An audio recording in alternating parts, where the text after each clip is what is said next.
செங்கம் வனப்பகுதியில் மூங்கில் நெல் அமோகமாக விளைந்துள்ளதால் மலை கிராம விவசாயிகள் மகிழ்ச்சி அடைந்துள்ளனர். திருவண்ணாமலை மாவட்டம் மேல் செங்கம் மலைப்பகுதியில் சுமார் 10 கிலோமீட்டர் தூரம் மூங்கில் மரங்கள் அடர்ந்து காணப்படுகிறது. அவைகளில் 40 ஆண்டுகளுக்கு மேலான முதிர்ந்த மூங்கில் மரங்களில் அமோகமாக நெல் விளைந்துள்ளது.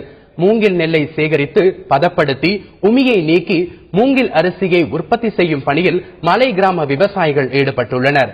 கோதுமையை போல காணப்படும் மூங்கில் அரிசி நீரிழிவு நோய்க்கு அருமருந்து என்பதால் ஏராளமானோர் அதனை விரும்பி வாங்கிச் செல்கின்றனர்.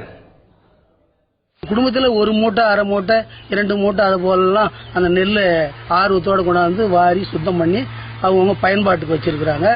ஒரு சிலர் அதிகமாக கொண்டு வந்தவங்க கூட நம்ம மாதிரி கொஞ்சம் வேலை செய்ய முடியாத ஆட்களுக்குலாம் விலைக்கு கூட கிலோ கணக்கில் இப்போ விற்கிறாங்கன்னு கேள்விப்பட்டேன். பலகாரம் கூட செய்யலாம், உப்புமா செய்யலாம், தோசை மாவு செய்யலாம், எல்லாம் செஞ்சு சாப்பிடலாம். பிபி சுகருக்குலாம் இது நல்லதுன்றாங்க.